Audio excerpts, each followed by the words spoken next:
What is up, my fellow warbirds? aka the War Eagle is back with another devlog video. This time we're taking a look at the Object 685, Return of the River Mosquito.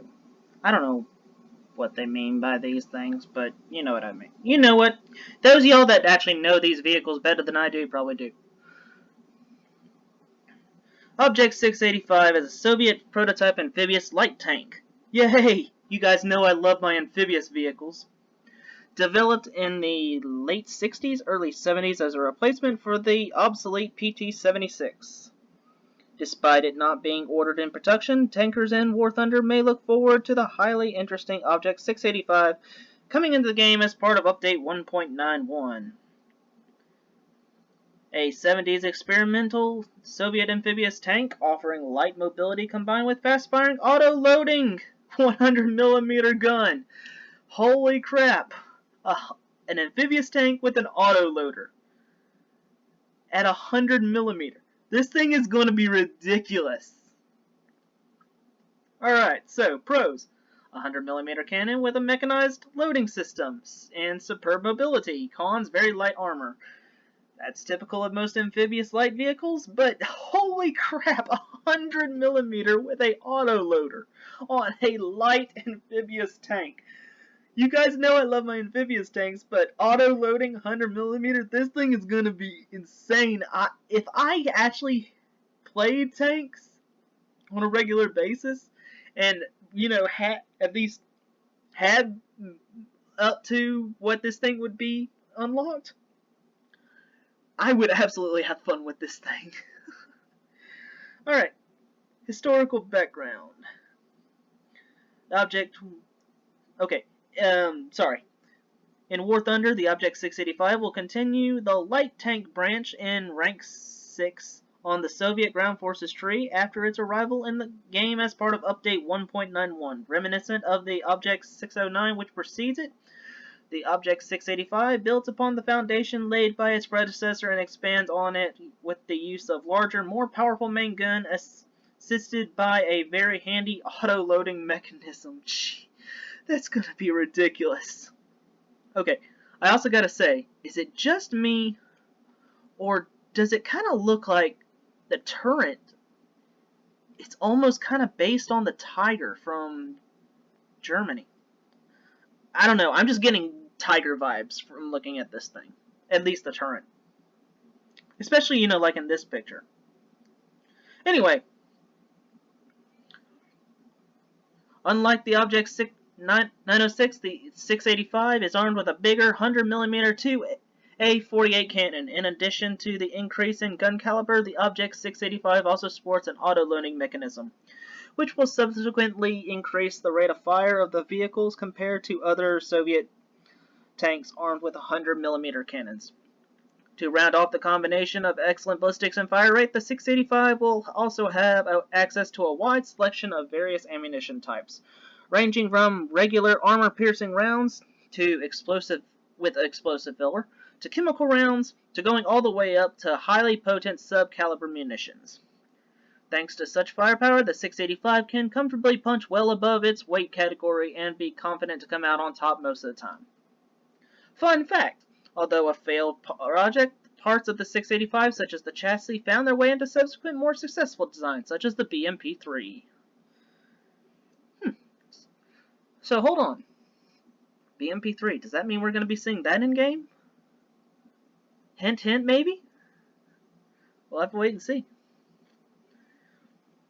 While firepower certainly receives a significant upgrade, protection and mobility remain virtually identical to that offered by the 906. With armor thickness going up to only 50mm, tankers can expect significant protection against lighter cannons and machine gun fire. But anything larger than that will virtually ignore the presence of the armor entirely. But here's the thing, no armor is best armor.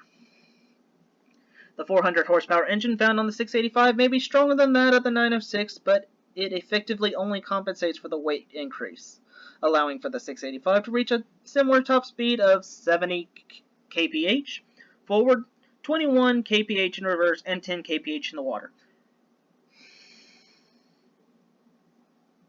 What is that in miles an hour? I need my freedom units, guys. Come on. The Object 685 coming to War Thunder is part of Update 1.91 and will be available to all tankers at Rank 6 of the Soviet Ground Forces tree. So, it's coming to the main tech tree. Interesting. In the meantime, let us know what you think about the Object 685 in the comments below, and stay tuned for more news regarding the next major update. Until then, tankers. Alright, so, initial thoughts. If I was a tanker, I would absolutely have fun with this thing. Oh my gosh, this is something I think I would actually enjoy. You guys know me, I love my amphibious tanks, I love my mean tanks. Like the ones that nobody really likes to play, or the ones that are just weird. I love them. This is one of those tanks, and I wish I had higher on Russian ground forces tree so that I could play this thing, because this thing looks like it would be incredibly fun. Oh my gosh. I want to play this thing, but I know I'm not going to be able to for a long time. Alright, so some other thoughts. After that high point, I kind of have to address an elephant in the room. Down in the comments below, there's a lot of people actually saying, oh, the Russians get prototype, but the Germans don't. As I'm sure many of you are aware by now, the next update, they're also going to be removing tanks like the Mouse. They're going to be removing the Panther II, and also the Tiger 105mm. Here's my issue. I don't have a problem with them removing paper vehicles, aka vehicles that were never actually designed. To give you an example, R2-Y2. I know that's not going anywhere, but that never actually existed. Granted, I'm glad they at least nerfed it, so, you know, it's at least reasonable now. But still, it never actually existed. I don't think it needs to be in the game. As far as I'm also aware, the Panther II and the Tiger with a 105mm cannon also didn't exist. If that's the case, fine, remove them. I still disagree with the Mouse. The Mouse did actually exist as a prototype. They did test it. So I hate to see that thing go. I don't think they need to remove the Mouse. That's just me. This thing, it has a lot of data on it. They have severely tested this thing. It never entered production, but they tested it. So I'm okay with it being in-game. I'm completely fine with it. I don't see an issue. I think most of the people that are commenting are those that actually believe Germany suffers, even though they really don't. Just look at their win-to-lose ratios. But you know, people have their opinions. If you guys disagree with me, leave a comment. Let's have a friendly discussion about this. And I mean friendly discussion. We're not gonna, you know, throw insults around and everything. If you guys are throwing insults around, then I will not reply to you. That's just me. But like I said, if you guys have an opinion, let me know. If you guys want to have a discussion about this, if you guys disagree with me, please let me know. I want to have a discussion about this. Speaking of discussion, the best place to probably do that is Discord, which you guys can find in the description below. If you guys haven't started following me, why aren't you guys doing that? You guys can keep up with my daily shenanigans. You guys can also come hang out with other popular YouTubers. Bacon Gaming, Sergeant Viddy, Lieutenant Cappy. They all follow me. You guys should come check them out. Hang out with them. They're awesome. And they hang out with me, of nobody. So, yeah. Come to the Discord. Also, additionally, you know,